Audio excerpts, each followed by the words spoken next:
हमारे लिए गंगा यमुना सरस्वती पिकनिक का स्थल नहीं, हमारी जीवन दायिनी है, हमारे सनातन धर्म का आधार स्तंभ है। बैठकर रोजा इफ्तारी के समय हड्डी चूस चूस कर जूठी करके डाली गई। जब आपको हमारी धार्मिक आस्था, श्रद्धा और विश्वास से नफरत है, जब आपको हमारे से कोई लेना देना, हमने तो आबे जमजम की पवित्रता को नहीं कहा। हमारे लिए तो गंगा और आबे जमजम दोनों एक समान हैं, दोनों में ताकत है, दोनों धार्मिकता के बिल्कुल गलत है।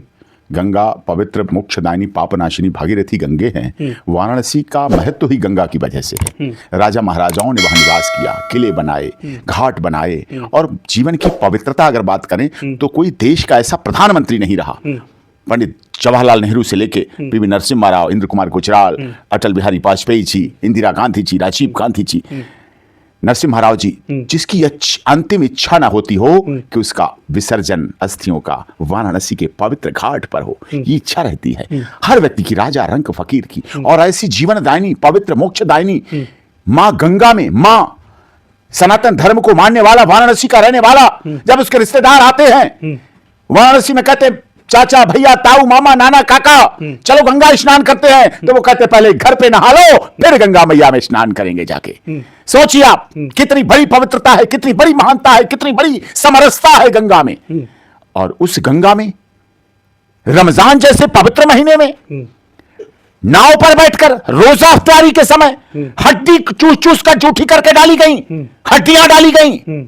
हमने बहुत रोजा इफ्तारी करवाई, बहुत रोजा इफ्तारी हमने करी भी हैं, लेकिन हमारी रोजा इफ्तारी और रोजा इफ्तार में कभी हड्डियां और चिकन और बिरयानी की बात नहीं हुई। फल की बात हुई, फ्रूट की बात हुई, दूध की बात हुई, दही की बात हुई, ड्राई फ्रूट की बात हुई, विभिन्न तरह के लजीज भोजन की बात हुई। इस तरह से कभी नहीं ऐसा हुआ। लेकिन इस बार एक सोची समझी साजिश के तहत इतने लोग इकट्ठे हुए। बताइए, किसी घर में से तो चिकन बना होगा, किसी ने बनाया होगा मां पतित पावनी भागीरथी गंगे को अपवित्र करने के लिए। हिम्मत कैसे हो गई ऐसे लोगों को गंगा में वहां।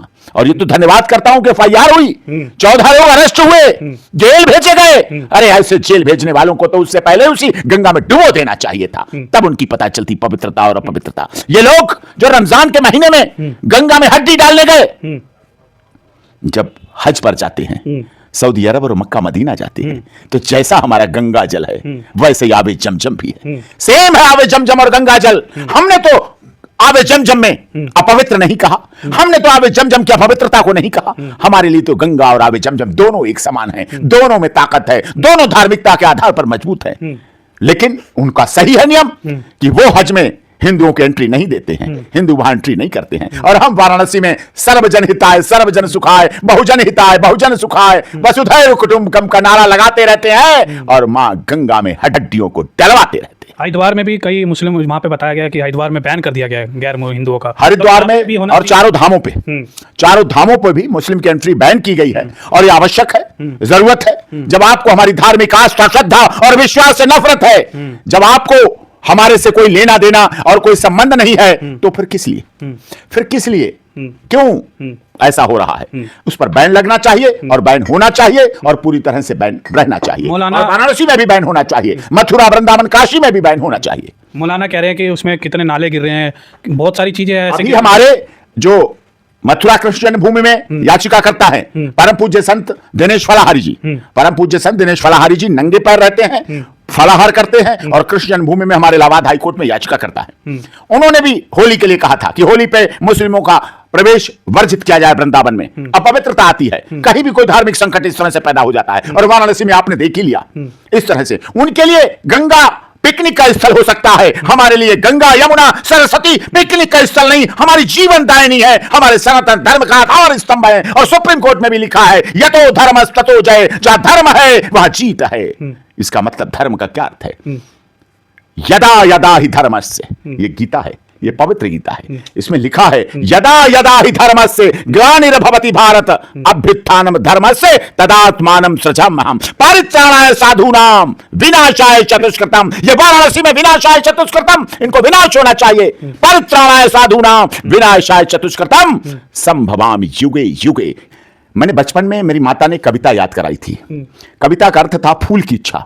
चाह नहीं मैं सुरवाला के गहनों में गूंथा जाऊं। सोचिए, फूल कर रहा है, चाह नहीं मैं सुरवाला के गहनों में गूंथा जाऊं, चाह नहीं मैं प्रेमी माला में बिंद प्यारी को ललचाऊं। तब मैं इसका अर्थ नहीं समझता था, क्या प्रेमी, क्या माला, क्या सुरवाला, लेकिन तब मैंने याद करके बोला था, पढ़ के सिलेबस में था कि चाह नहीं प्रेमी माला में बिंद प्यारी को ललचाऊं, चाह नहीं सम्राटों के शब पर हे हरि डाला जाऊं। सम्राटों की फूल क्या विलासा है, सोचिए आप। चाह नहीं मैं चढ़ूं देवों के सिर पर और भाग्य पर उतर आऊं, कि मैं देवों के सिर पर चढ़कर फूल माला बनके, चाह है मुझे फेंक तोड़ लेना बनमाली। फूल क्या कह रहा है, मुझे तोड़ लेना बनमाली, उस पथ पर तुम देना फेंक, मातृभूमि पर शीश चढ़ाने जिस पथ जामे बीरन। एक फूल ऐसी इच्छा कर सकता है अपनी मातृभूमि के लिए, देश के लिए, राष्ट्र हित के लिए। ये 90 किलो और 100 किलो का शरीर, ये 5 और 6 फुट का इंसान जो 250 ग्राम अन्न खाता है, उसके लिए कोई राष्ट्रभक्ति नहीं, उसके लिए कोई देश नहीं, उसके लिए कोई वाराणसी नहीं, उसके लिए कोई उत्तर प्रदेश नहीं, उसके लिए कोई सनातन धर्म नहीं, उसके लिए कोई सर्वधर्म संभाव नहीं, उसके अंदर कोई भाव नहीं। एक फूल कह सकता है चाह नहीं मैं सुरवाला के गहरों में गुता जाऊं,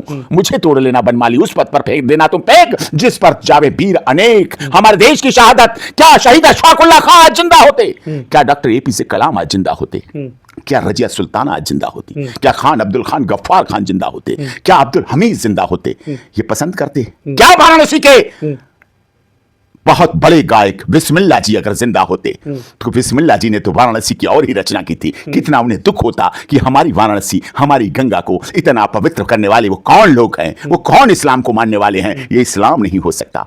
इस्लाम में ऐसा नहीं है कि दूसरे धर्म का अपमान करो और इस तरह से दूसरे धर्म का अनादर करो। पूरी एक साजिश रची जा रही है, पूरी एक साजिश, पूरा एक षड्यंत्र, और उसके तहत पुलिस और कोर्ट और कानून कार्रवाई करे। और ऐसे लोगों के खिलाफ तो एनएसए लगना चाहिए, रासुका लगनी चाहिए ऐसे लोगों पे। राष्ट्रीय सुरक्षा कानून के तहत ऐसे इसीलिए बना है, ये राष्ट्र की सुरक्षा के लिए खतरा है, इसलिए ऐसे लोगों के खिलाफ कानूनी कार्रवाई होनी चाहिए। लोग कह रहे हैं उनके घर पे बुलडोजर चला दे। अब देखिए, पुलिस का काम है लॉ एंड ऑर्डर मेंटेन करने का काम है, कानून को नियंत्रण करना उनका काम है। किस तरह से करते हैं वो करें, बेहतर तरीके से करें।